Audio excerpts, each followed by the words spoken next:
Service de sécurité. Le cri de Monique Mercier déchira l'atmosphère feutrée du domaine provençal. Je veux que cette femme soit expulsée immédiatement.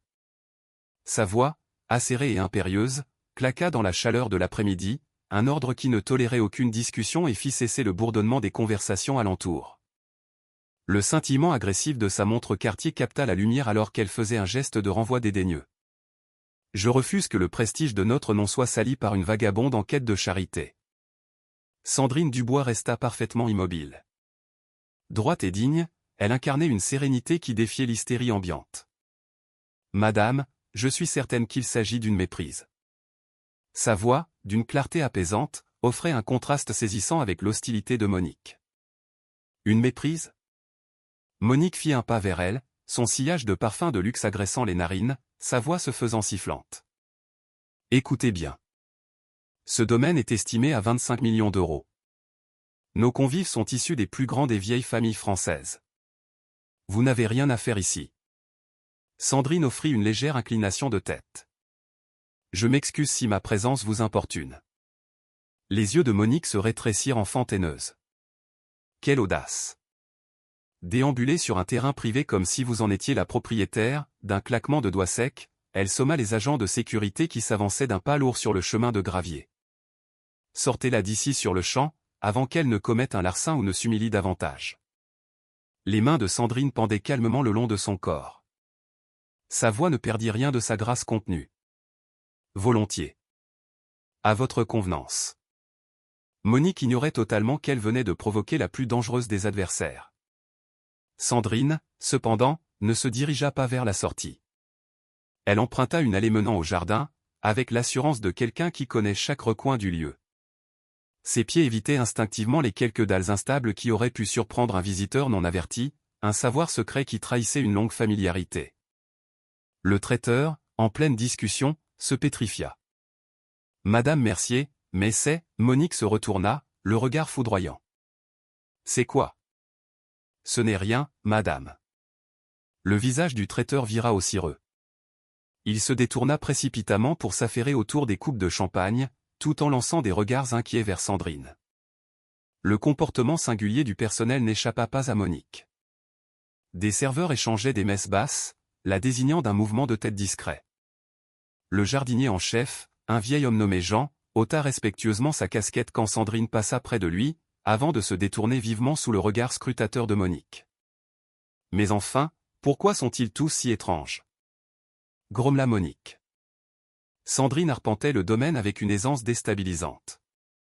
Elle contourna les jets d'eau du jardin à la française sans un regard, emprunta le sentier caché derrière la remise à calèche, un secret connu des seuls résidents de longue date. Ses doigts caressèrent l'écorce d'un chêne ancien, à l'endroit précis où des initiales avaient été gravées il y a bien longtemps. Monique la suivait à distance, son agacement se transformant peu à peu en une anxiété diffuse.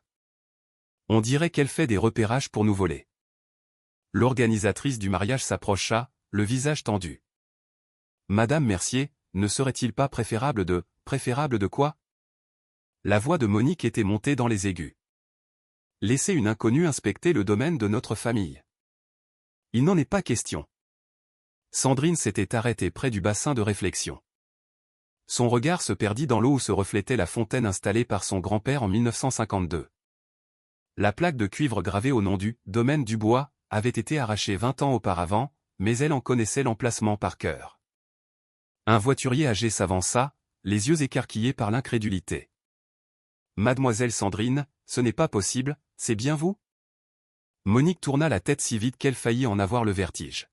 « Mademoiselle Sandrine ? Jean, vous connaissez cette femme ?»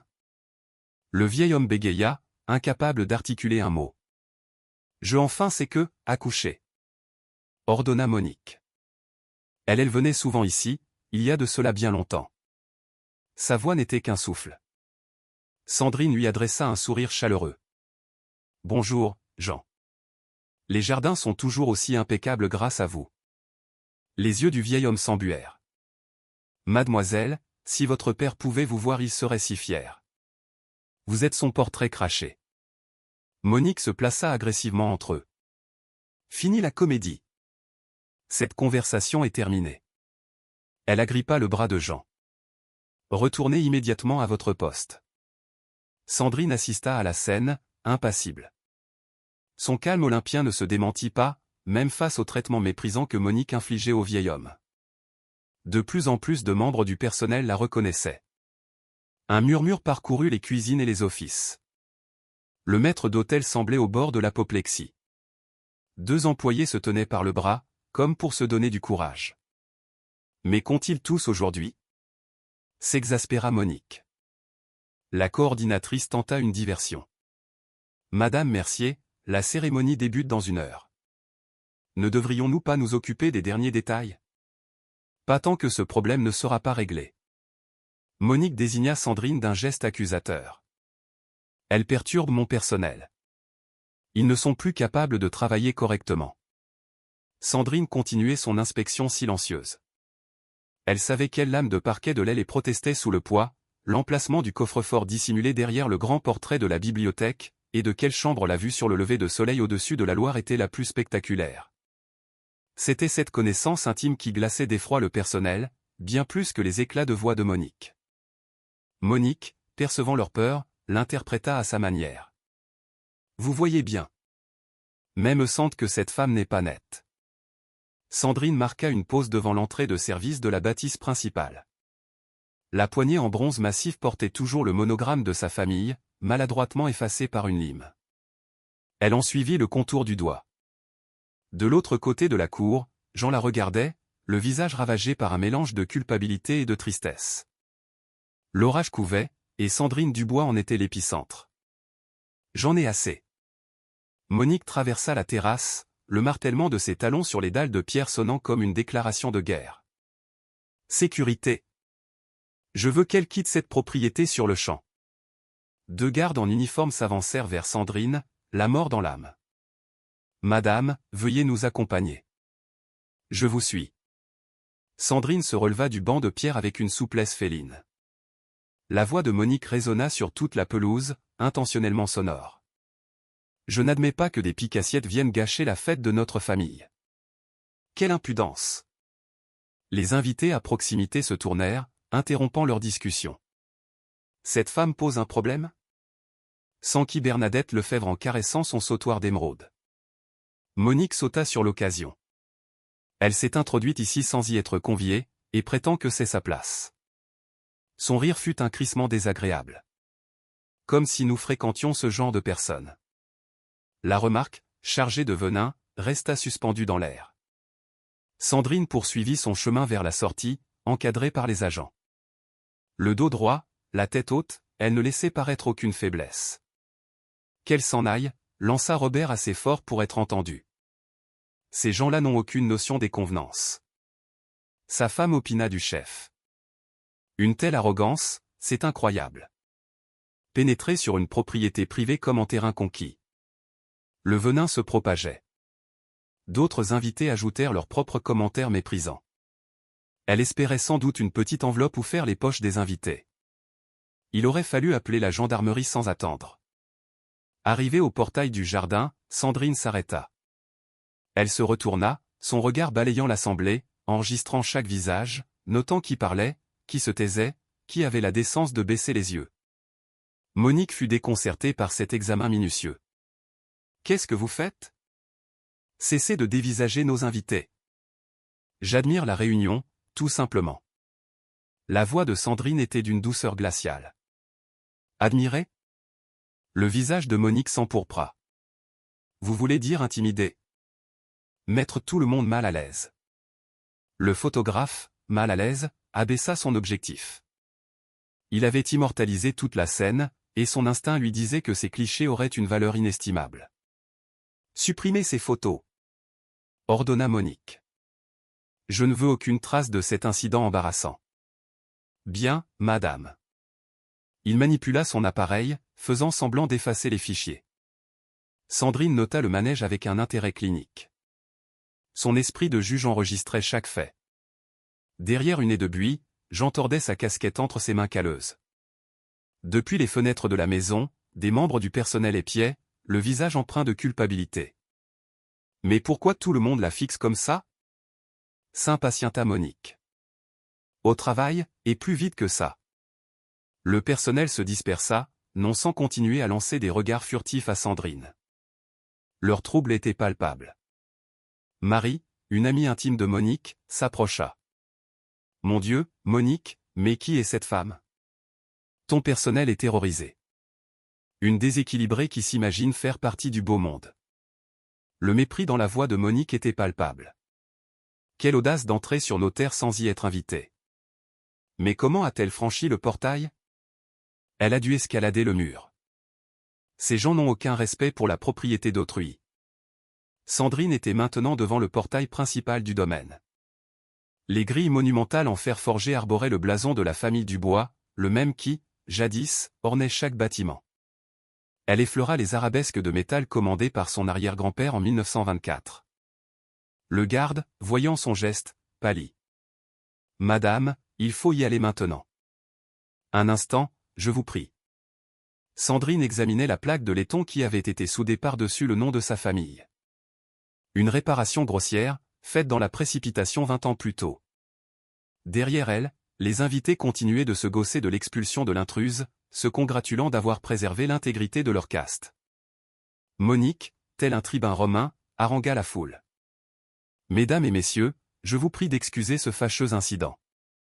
Il semblerait que certaines personnes ignorent la place qui est la leur dans notre société. » Une vague d'applaudissements approbateurs ondula parmi l'élite. Sandrine franchit le portail, mais au lieu de s'éloigner, elle traversa la petite route et ouvrit le coffre de sa voiture. Elle en sortit une mallette de cuir sobre. Le garde recula, méfiant. « Madame, qu'y a-t-il là-dedans » Le sourire de Sandrine fut bref et indéchiffrable. « Des preuves. » Elle se retourna et marcha de nouveau vers le portail, d'un pas assuré. L'acte 2 de la tragédie allait commencer. Sandrine repassa le portail, la mallette à la main. « Encore !» La voix de Monique devint suraiguë. « Sécurité, elle est revenue. »« Madame, nous l'avons fait sortir comme vous l'avez ordonné. »« Eh bien, faites-la sortir de nouveau. » Le visage de Monique était congestionné par la fureur. « Et cette fois, qu'elle ne revienne plus. » Mais Sandrine ignora le groupe principal. D'un pas tranquille, elle se dirigea vers une table inoccupée à la lisière de la réception et prit place. C'est le comble de l'effronterie. Monique se tourna vers ses invités, outrée. Elle tente de s'incruster de force à la réception de mariage. Marie joua l'effarouchée. Faut-il appeler les gendarmes ? J'y pense très sérieusement. Monique brandit son téléphone. C'est de la provocation pure et simple. Sandrine ouvrit sa mallette et se plongea dans la lecture de documents. Elle semblait totalement absorbée, une professionnelle au travail. Que peut-elle bien lire ? Demanda Robert en plissant les yeux. On dirait des documents officiels. Une sueur froide perla sur la nuque de Monique. Des documents officiels ? Mais qu'est-ce que, elle se tut. Ce sont sûrement des faux. Une mise en scène pour nous impressionner. Un jeune serveur s'approcha timidement de la table de Sandrine. Elle lui commanda un verre d'eau d'une voix douce. Monique l'intercepta au vol. Pas question. Vous ne servez rien à cette femme. Mais madame, elle est installée à une table. Je me fiche de savoir où elle est installée. Ce n'est pas une invitée, c'est une squatteuse. La voix de Monique était si forte que tous l'entendirent. Personne ne la sert. Personne ne lui adresse la parole. Compris ? Le serveur, terrorisé, battit en retraite. Les invités se regroupèrent, leurs commentaires se faisant plus acerbes. L'aplomb qu'il faut avoir pour nous narguer avec sa mallette. Elle prépare un procès, c'est certain. C'est leur méthode. Sandrine continuait sa lecture, sourde à l'hostilité ambiante. Monique orchestra la riposte comme un chef de guerre. Elle donna des ordres au personnel, désigna Sandrine aux nouveaux arrivants, s'assurant que l'ostracisme soit total. Le photographe faisait des ronds, évitant soigneusement le secteur de Sandrine. Quand elle apparut par inadvertance dans son cadre, Monique surgit. « Je vous avais dit de ne prendre aucune photo de cette femme. »« Oui, madame. C'était pour une vue d'ensemble. »« Prenez vos vues d'ensemble dans l'autre sens. » Un groupe de jeunes femmes de la haute société, mené par une certaine Chloé Dupont, s'approcha de la table de Sandrine en gloussant. Pardon, mais c'est une réception privée. Sandrine releva la tête. J'en suis consciente. Et alors, pourquoi restez-vous? Chloé Dupont, vêtue d'une robe rose d'une valeur indécente, planta ses poings sur ses hanches. Ici, ce n'est pas un jardin public. Vous avez parfaitement raison. La voix de Sandrine ne scia pas. Alors, fichez le camp. Je partirai en temps voulu. Les amis de la jeune femme éclatèrent de rire. En temps voulu.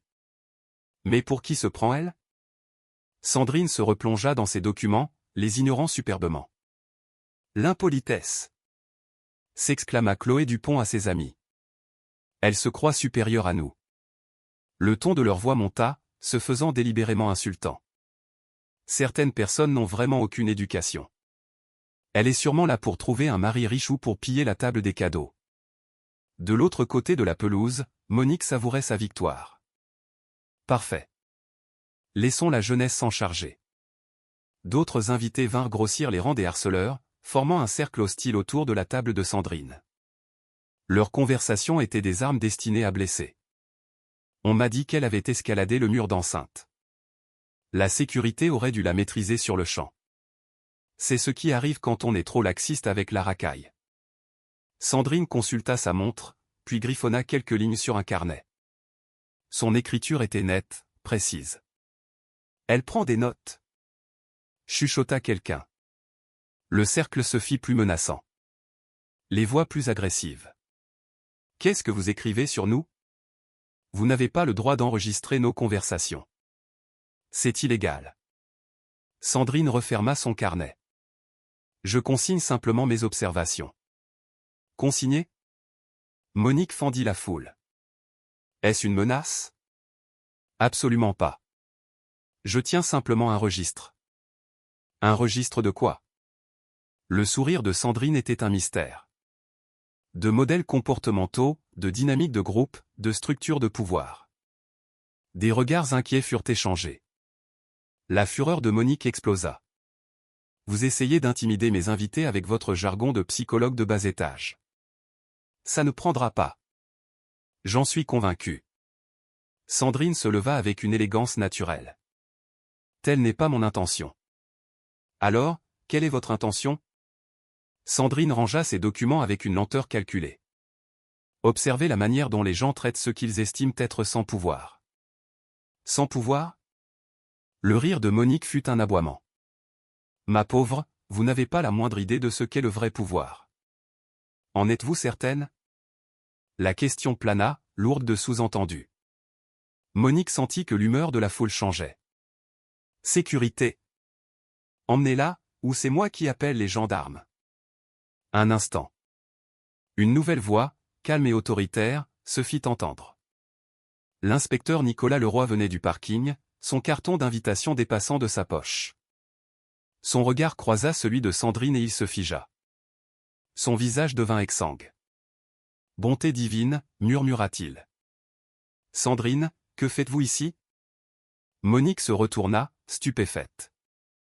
Vous connaissez cette femme? Le regard de Nicolas fit la navette entre Sandrine et la meute hostile qui l'entourait. Son flair de policier lui permit de saisir la situation en une fraction de seconde. Oui, dit-il posément. Je la connais. La foule se fit plus attentive. Eh bien, qui est-ce? Nicolas ouvrit la bouche, mais la referma. Il jeta un regard à Sandrine, qui lui fit un imperceptible signe de tête négatif. C'est, il déglutit. C'est quelqu'un avec qui il ne faut pas chercher de problème. Mais Monique, grisée par son triomphe apparent, n'était pas prête à lâcher sa proie. Quelqu'un avec qui il ne faut pas chercher de problème?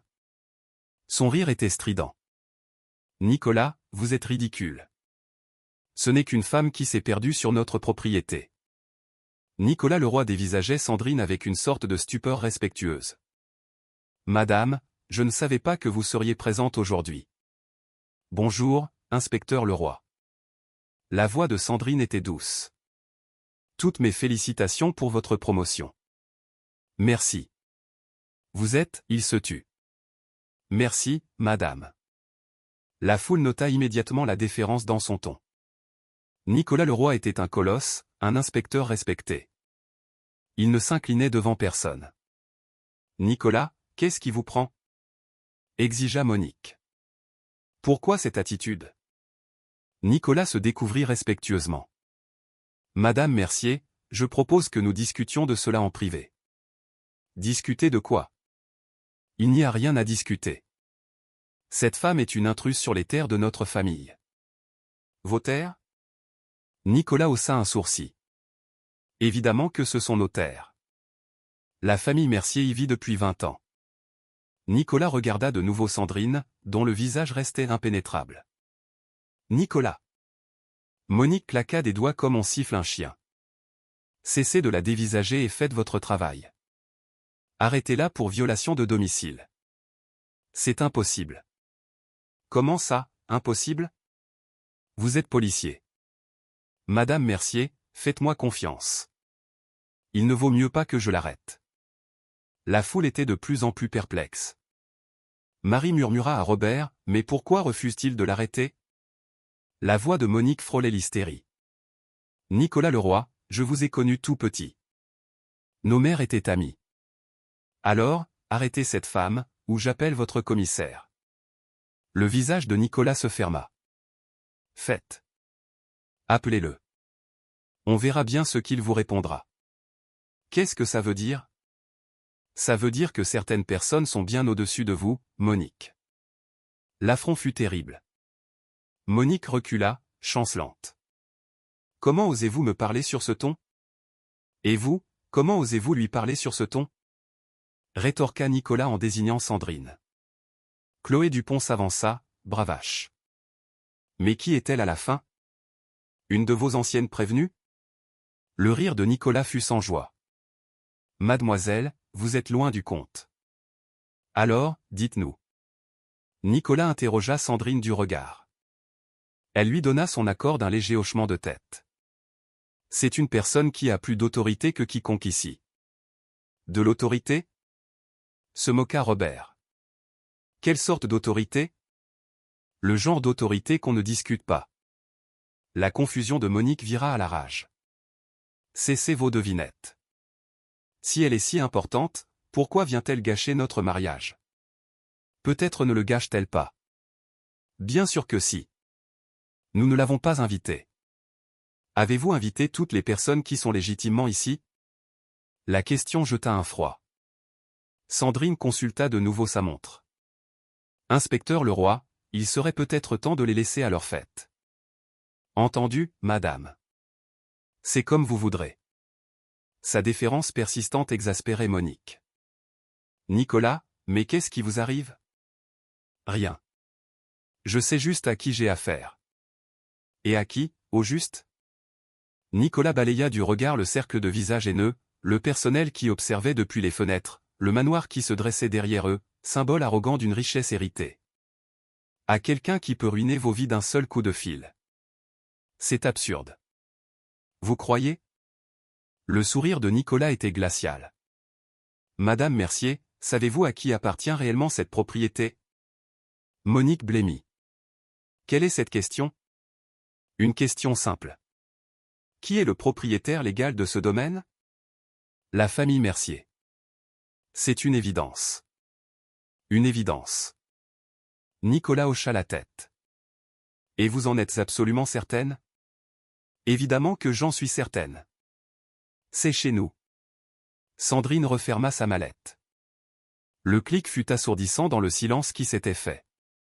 Nicolas Leroy sortit son téléphone. Madame Mercier, permettez-moi de vérifier un point. Il n'y a rien à vérifier, cracha Monique. C'est notre domaine. Dans ce cas, une petite recherche ne vous dérangera pas. Ses doigts tapotèrent rapidement sur l'écran. Le registre foncier du comté de Loir-et-Cher est public. Les yeux de Monique allaient et venaient, trahissant sa nervosité. C'est parfaitement inutile. Simple précaution. L'approche méthodique de Nicolas était celle d'un professionnel. Voyons voir 47, route de la Forêt, en Sologne. La foule se rapprocha, flairant le scandale. Ah, voilà. Le visage de Nicolas s'assombrit. C'est intéressant. Qu'est-ce qui est intéressant? S'impatienta Marie. Nicolas demanda la permission à Sandrine du regard.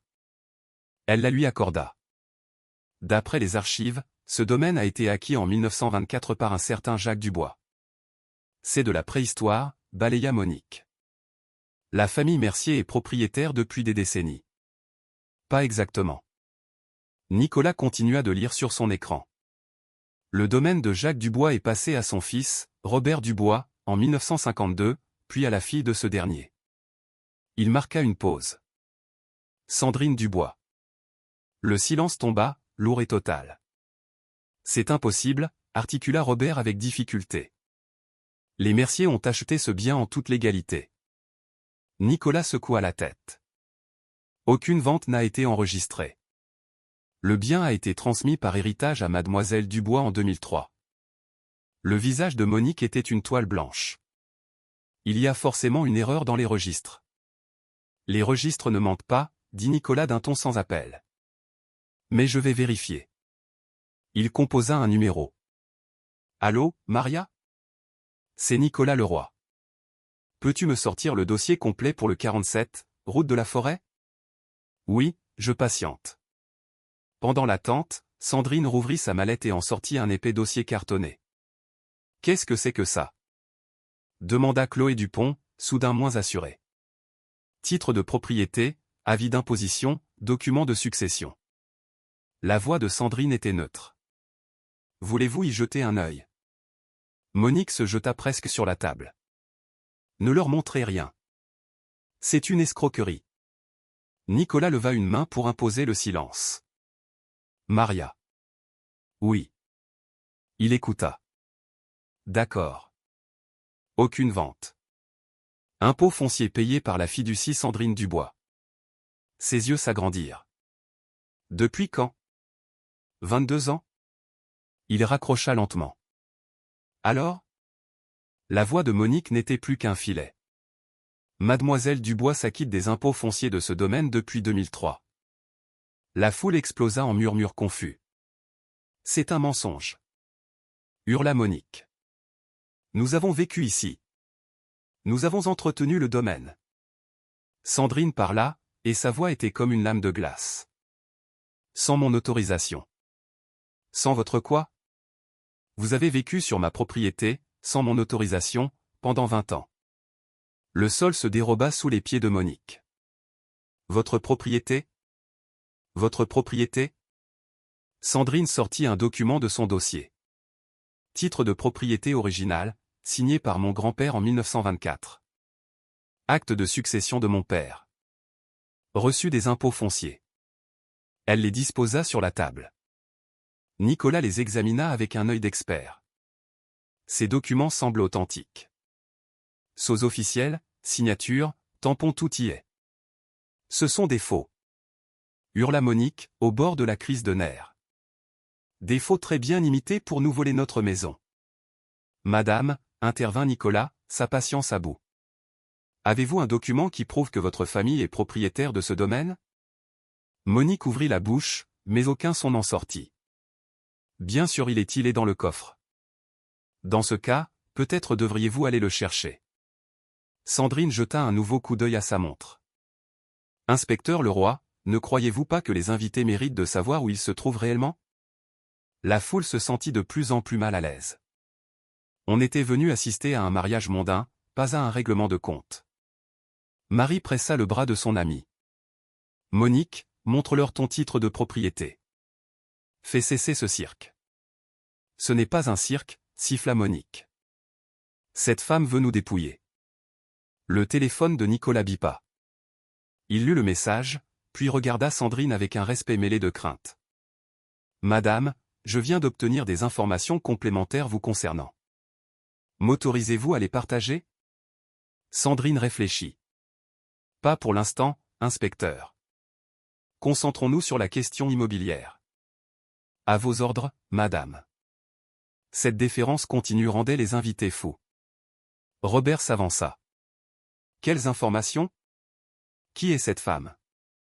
Quelqu'un qui a bien plus d'autorité que vous ne pouvez l'imaginer, répéta Nicolas. Monique sentait la situation lui échapper. Cessez ce mystère. Soit vous l'arrêtez, soit vous partez. Je ne peux pas arrêter une personne qui se trouve sur sa propre propriété. Ce n'est pas sa propriété. Le cri de Monique fut si perçant qu'il fit taire les oiseaux. Les invités les plus éloignés se tournèrent, intrigués. Sandrine sortit un autre document. Plan cadastral de 1924. Regardez les délimitations. Le chêne aux initiales gravées constitue la borne nord-est. Elle désigna l'arbre majestueux. Le bassin de réflexion a été ajouté en 1952 en l'honneur de mon grand-père, pour son service durant la guerre. La plaque de cuivre a été enlevée il y a une vingtaine d'années, mais on voit encore les marques de fixation. Tout concordait. La foule suivait ces explications comme s'il s'agissait d'une visite guidée. Les fondations de la remise à calèche ont été coulées par mon arrière-grand-père en 1920. Si vous allez à la cave, vous trouverez ces initiales dans le ciment. JD 1920. Monique avait la nausée. Vous avez étudié notre propriété pour rendre votre mensonge crédible. J'ai étudié ma propriété pour reprendre ce qui m'appartient. Le mot « reprendre » eut l'effet d'une déflagration. Jean, le jardinier, s'approcha, sa casquette à la main. « Mademoiselle Sandrine, votre père serait si fier de vous. »« Jean, non. » s'écria Monique. « Ne lui adressez pas la parole. »« Madame Mercier, sauf votre respect, la famille de cette jeune dame a bâti ce domaine. Son grand-père a engagé mon père en 1945. Je travaille ici depuis 40 ans. » Cette révélation pétrifia la foule. Sa famille possédait ces terres alors que la mienne n'avait pas encore quitté l'Irlande, poursuivit Jean. Les Dubois étaient des gens bien. Des gens justes. Ils nous traitaient comme leur propre famille. Le visage de Monique se crispa de fureur. Jean, vous êtes renvoyé. Prenez vos affaires et partez. En réalité, intervint Sandrine, Jean est mon employé. Il l'est depuis 20 ans. C'est moi qui paie son salaire, via une société de gestion. Ce fut une autre bombe. Nicolas confirma. C'est exact. Impôts fonciers, salaire, frais d'entretien, tout est réglé par la fiducie Sandrine Dubois. C'est de la démence. Cria Monique. Nous habitons ici. C'est notre maison. Vous avez été mes locataires, déclara Sandrine. Sans bail, sans autorisation, et sans payer de loyer. Avez-vous jamais réfléchi à la façon dont quelqu'un pourrait occuper une propriété qui ne lui appartient pas pendant des décennies? Attendez. L'histoire est encore plus complexe. Sandrine sortit un dernier document. Il y a 20 ans, mon père a reçu un courrier l'informant que la propriété avait été vendue pour éponger des dettes de succession. La lettre était signée Gestion immobilière Mercier. Elle en montra une copie. Cette lettre était un faux. Il n'y avait aucune dette. Aucune vente n'a jamais eu lieu. La propriété est toujours restée dans la famille Dubois. Monique faillit s'évanouir. Elle s'agrippa au bras de Marie. La fraude était bien montée, poursuivit Sandrine. Faux documents, fausses correspondances d'avocats, et même des pots de vin pour faire disparaître certains registres. L'instinct de policier de Nicolas se réveilla. Madame, insinuez-vous que la famille Mercier est l'auteur de cette fraude? J'insinue que quelqu'un l'est. La foule dévisagea Monique avec une horreur grandissante. Mais Sandrine n'avait pas encore abattu toutes ses cartes. Monique Mercier se redressa, telle une vipère prête à mordre. C'est du chantage. Sa voix, retrouvant son assurance, balaya l'assemblée. Des années d'habitude du commandement lui redonnèrent sa contenance. Mesdames et messieurs, lança-t-elle, vous assistez à une tentative d'escroquerie de haut vol. Cette femme a passé des mois, voire des années, à enquêter sur notre famille pour échafauder ce mensonge. Marie la soutint avec vigueur. Monique a raison. Elle a dû trouver de vieux documents et broder son histoire autour. Robert renchérit. Le moment est bien choisi. Arrivé en plein mariage avec de faux papiers, en espérant nous prendre de court. Sandrine resta assise, observant la manœuvre. Soyons logiques, poursuivit Monique, de plus en plus convaincue par son propre discours. Si elle était vraiment la propriétaire, pourquoi avoir attendu aujourd'hui? Pourquoi ne pas nous avoir contactés en privé? Pour nous humilier publiquement, ajouta Chloé Dupont. Et pour avoir plus de poids dans son futur procès. Un murmure d'approbation parcourut la foule. Le scénario de la tentative d'extorsion contre une famille respectable leur était familier. Monique sortit son téléphone. « J'appelle notre avocat, Pierre Dubois, du cabinet Dubois et Associés. Il va démasquer cette usurpatrice en 5 minutes. » Elle composa le numéro avec un geste théâtral. « Pierre ? C'est Monique Mercier. Nous avons un problème. » « Oui. Au mariage. Une femme prétend être la propriétaire du domaine. Avec de faux papiers. Oui, venez vite. » Elle raccrocha, triomphante. Notre avocat arrive. Il est spécialiste des litiges immobiliers depuis 30 ans. Il saura reconnaître des faux. Nicolas Leroy était de plus en plus mal à l'aise. « Madame Mercier, vous devriez peut-être attendre. » « Attendre quoi ? Que cette femme nous plume. » La confiance de Monique était à son zénith. « Nicolas, je sais qu'elle vous a embobiné, mais vous êtes policier. Servez-vous de votre expérience. » Mon expérience me dit, votre expérience devrait vous dire d'arrêter une personne qui commet une tentative d'escroquerie. La foule, rassurée, se rangea derrière Monique. Elle a raison, déclara Robert. Tout cela sent le coup monter. Marie pointa un doigt accusateur vers Sandrine. Regardez-la, si calme. C'est prémédité. Monique exploita l'avantage. Exactement. Elle a enquêté sur nous, a appris la date du mariage, a fabriqué de faux documents, et a même payé ce vieux sénile de Jean pour qu'il corrobore son histoire.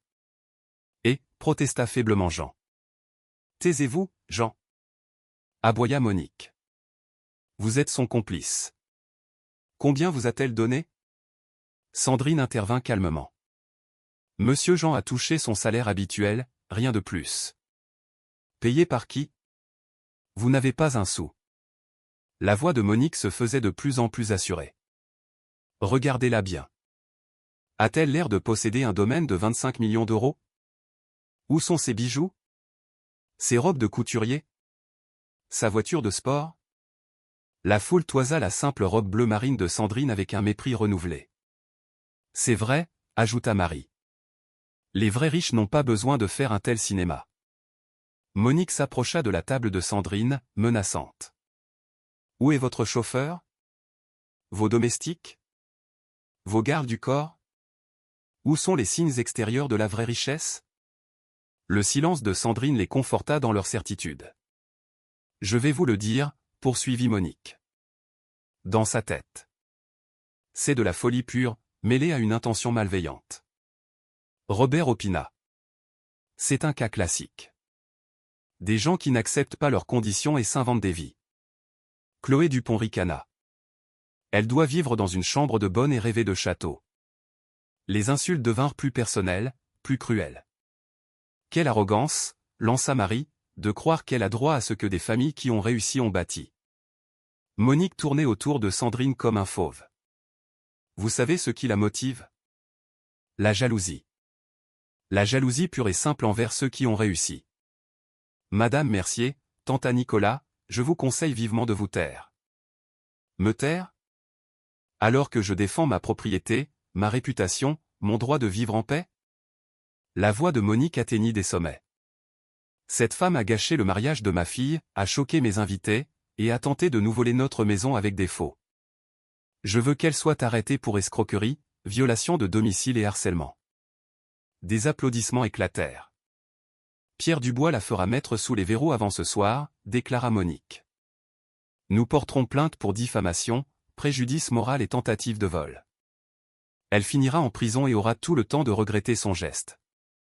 Sandrine consulta une dernière fois sa montre. Qu'est-ce que vous regardez ? Demanda Monique. L'heure de votre fuite avant l'arrivée des gendarmes ? Pas exactement. Monique se pencha, son visage tout près de celui de Sandrine. Écoutez-moi bien, qui que vous soyez. Vous avez choisi la mauvaise famille. Nous avons des relations que vous n'imaginez même pas. Des avocats qui vous mettront en pièces. Des juges qui sont nos partenaires de golf. Je comprends. Vous ne comprenez rien du tout. Vous allez découvrir ce qu'est le vrai pouvoir dans ce pays. Monique se redressa, rayonnante. L'argent est roi, ma petite, et nous en avons plus que vous n'en verrez jamais. La foule acclama Monique. Mais Sandrine Dubois consulta une dernière fois sa montre et sourit. En vérité, Madame Mercier, je crois que c'est vous qui allez découvrir ce qu'est le vrai pouvoir. Elle ouvrit sa mallette et en sortit un dossier noir. Nicolas Leroy reconnut le sceau de la République française et recula de 3 pas. Mon Dieu, souffla-t-il. Monique, taisez-vous. Immédiatement. Mais Monique, ivre de sa victoire, ne l'entendit pas. Quoi encore, Nicolas? Un autre faux? Sandrine se leva, le dossier noir à la main. Le vrai pouvoir allait entrer en scène. Sandrine contempla le dossier noir. Le poids de 20 années de douleur et de lutte pesait sur ses épaules. Elle se souvint de l'appel de son père, ce matin de 2004. Ma puce, il est arrivé quelque chose au domaine. Sa voix était brisée. Ils disent que ce n'est plus à nous. Qu'il y avait des dettes. Je ne comprends pas, Sandrine. Mon père a bâti cette maison lui-même. Monique, flairant une faille, attaqua. Qu'y a-t-il? Votre petit numéro commence à vous peser? La foule, encouragée, se fit plus agressive. Elle cherche une porte de sortie, ricana Robert. Marie s'approcha. Regardez ses mains. Elle tremble. Le remords la gagne. Sandrine pensa à l'enterrement de son père, 3 ans plus tard. Il était mort convaincu d'avoir failli, d'avoir perdu l'héritage de ses ancêtres. Mon père n'a jamais revu sa maison, murmura-t-elle. Le sourire de Monique devint cruel. Qu'est-ce que vous dites? Vous vous lamentez? Mon père est mort en croyant avoir tout perdu. Parfait. Ça vous servira de leçon. On ne convoite pas le bien d'autrui. La cruauté de la remarque fut un coup de poignard. La carapace de Sandrine se fissura. Monique, voyant les larmes poindre, enfonça le clou. Oh, et voilà l'histoire triste. Je devine, une pauvre fille à qui son père a raconté des histoires de châteaux en Espagne. La foule approuva en riant. C'est pathétique, lança Chloé Dupont. Vraiment pathétique. Sandrine ferma les yeux, retenant 20 ans de colère. Monique se pencha de nouveau, sa voix un sifflement venimeux. Votre père devait être un ivrogne qui a tout perdu au jeu. Et il vous a raconté des balivernes pour se justifier. Assez. La voix de Sandrine était à peine audible. Assez de quoi? De vérité? Votre famille n'est qu'une lignée de ratés et d'escrocs. Marie en rajouta. Regarde là, Monique. C'est l'image même de l'échec. C'est ce qui arrive quand on ne reste pas à sa place. Sandrine se souvint des récits de son grand-père, de son arrière-grand-père venu de Virginie. 4 générations de Dubois, enracinés dans cette terre. Volés.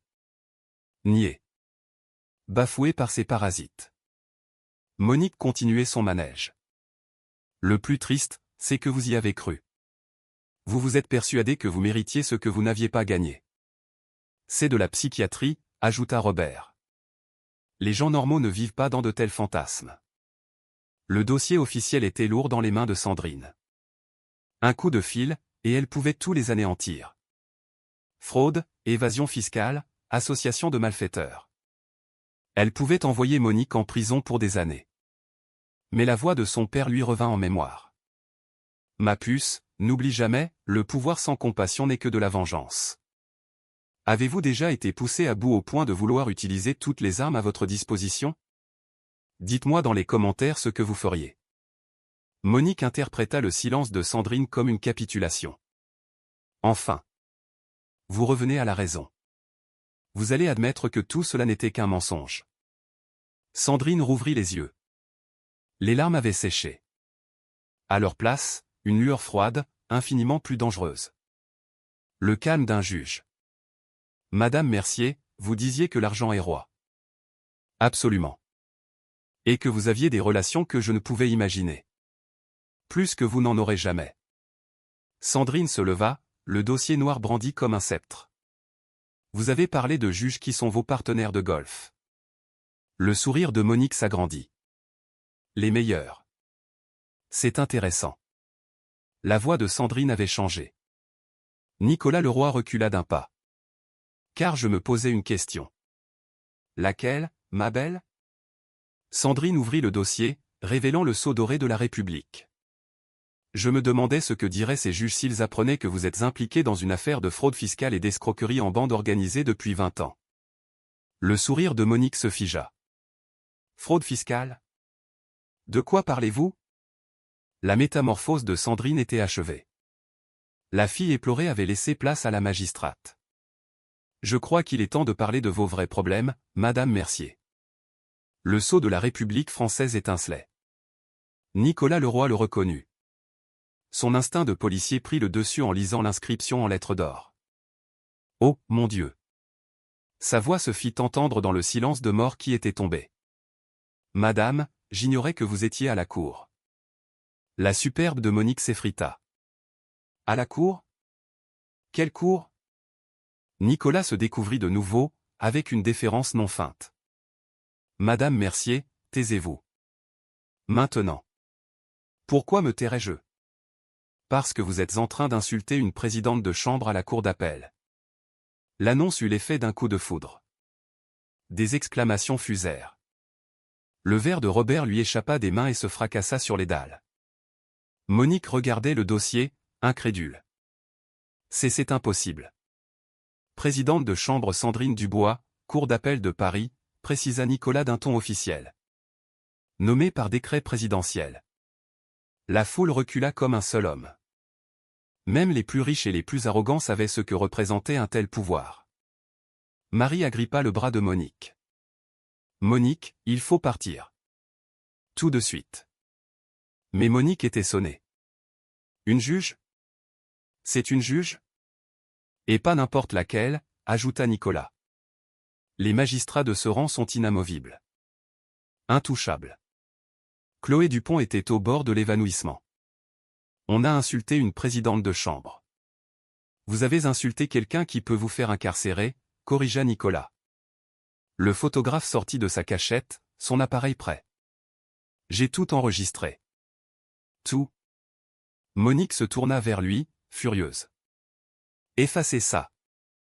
En fait, balbutia-t-il, je crois que je vais conserver ces images. Comme pièce à conviction. Jean s'approcha de Sandrine. Madame la présidente, votre père serait si fier. Il disait toujours que vous iriez loin. Merci, Jean, répondit Sandrine avec une dignité souveraine.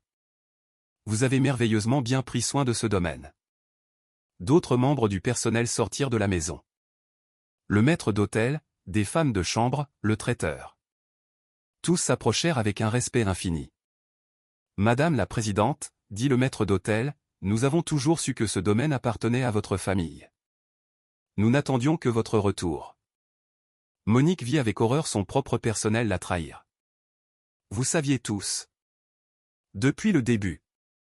Madame, nous avons essayé de vous avertir, expliqua le traiteur, mais vous ne nous écoutiez jamais. Le téléphone de l'inspecteur Leroy sonna.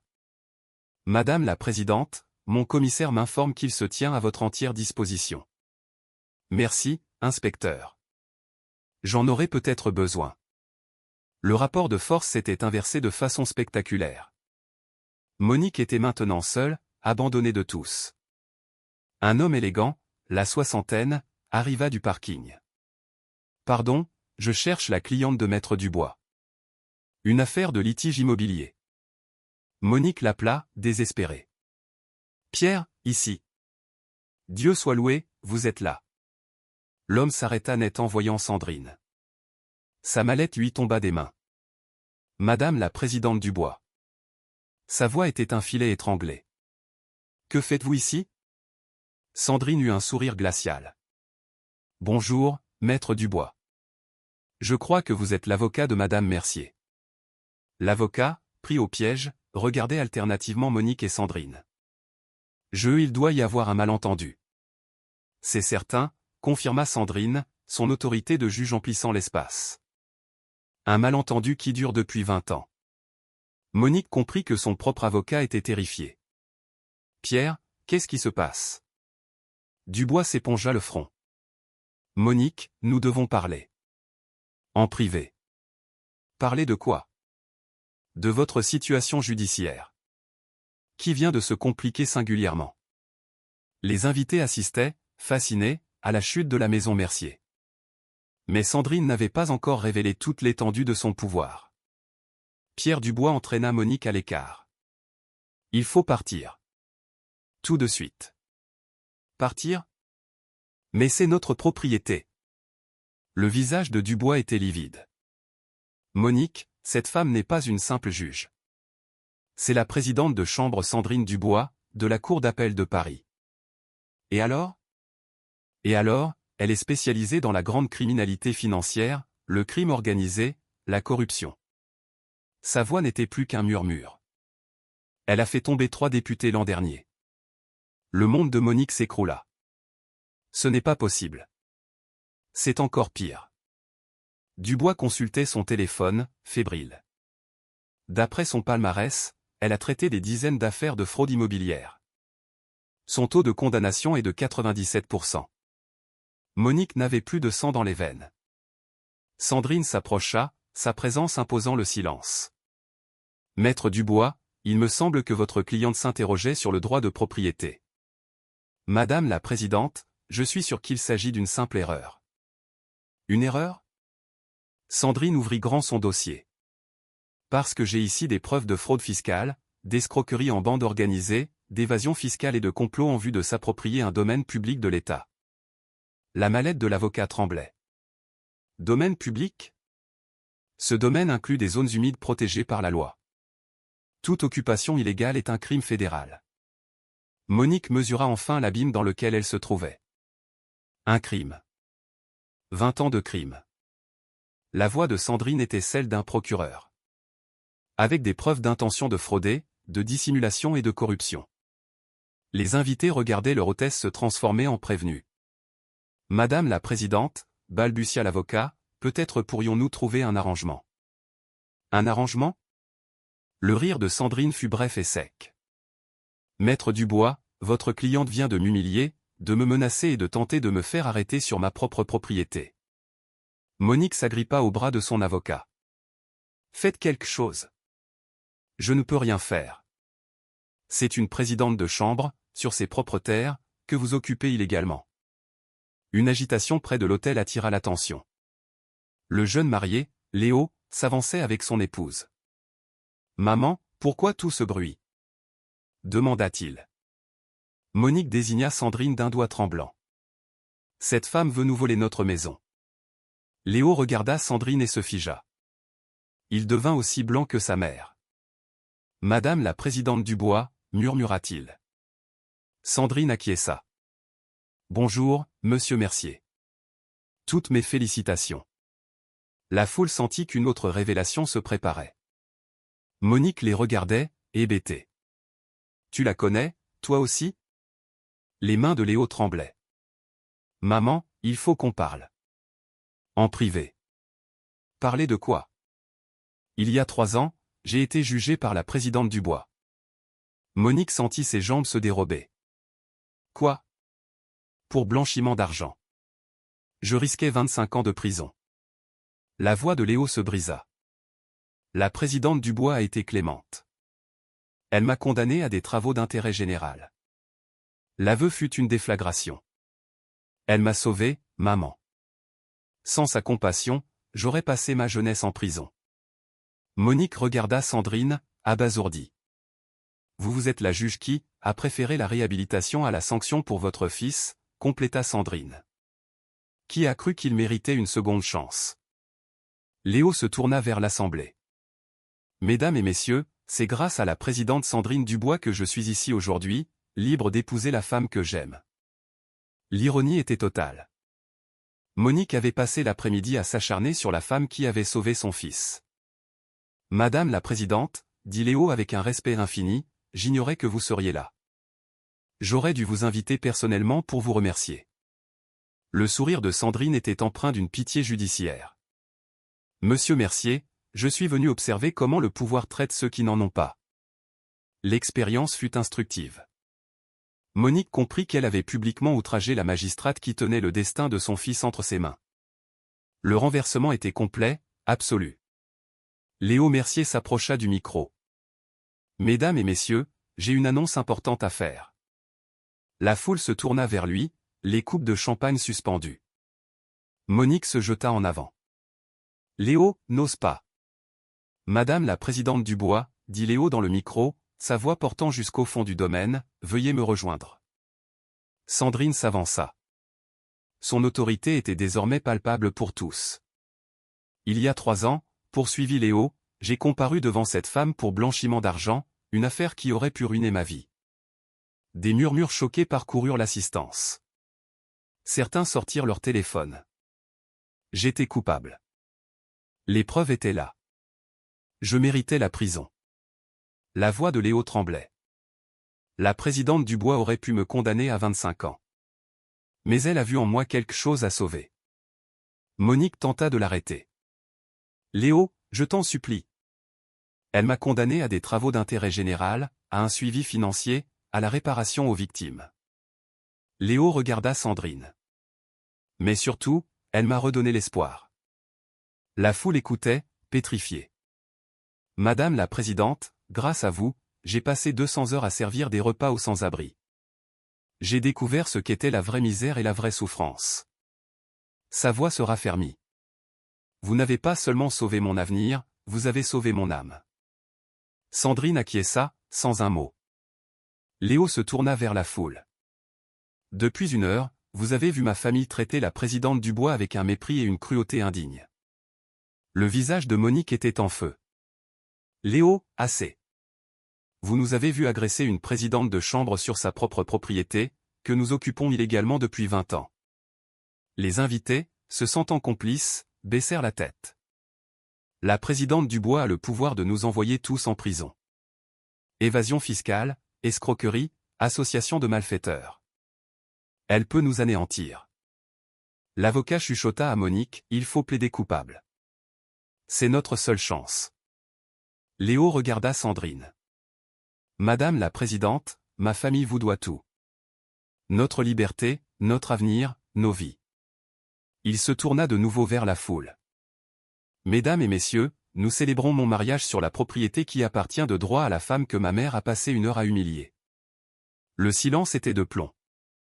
Présidente Dubois, la voix de Léo était chargée d'émotion, j'ignore les raisons de votre présence aujourd'hui, mais je vous suis reconnaissant de m'offrir l'occasion de vous remercier publiquement. Il tendit le micro à Sandrine.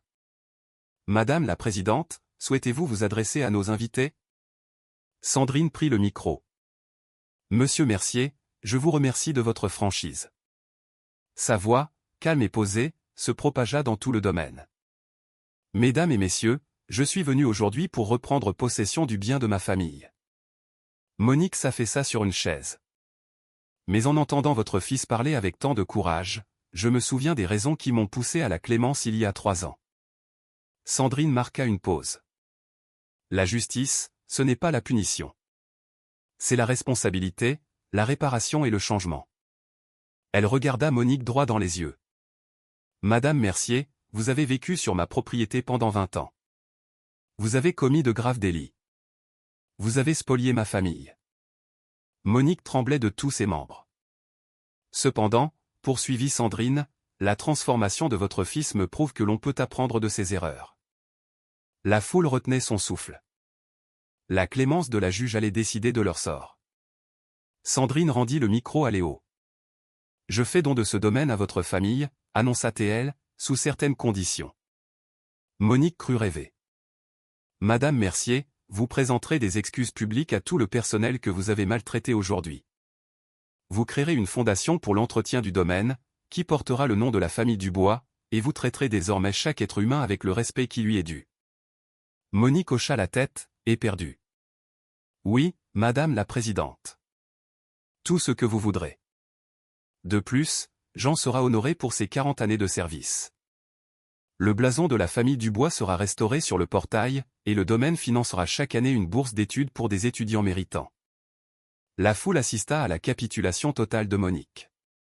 Maître Dubois, votre cliente se présentera volontairement aux autorités fiscales. Sa coopération pourrait alléger sa peine. L'avocat acquiesça.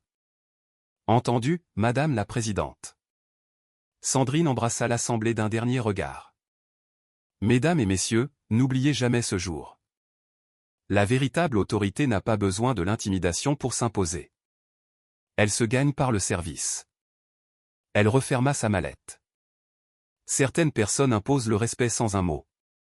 D'autres hurlent et n'obtiennent rien. Sandrine Dubois tourna les talons et se dirigea vers sa voiture, laissant derrière elle un mariage qui resterait dans les mémoires pour toutes les mauvaises raisons, et pour toutes les bonnes leçons. Question finale pour vous. Quand vous avez le pouvoir, l'utilisez-vous pour élever les autres, ou pour les rabaisser? Partagez vos réflexions ci-dessous et abonnez-vous pour d'autres histoires de justice inattendues.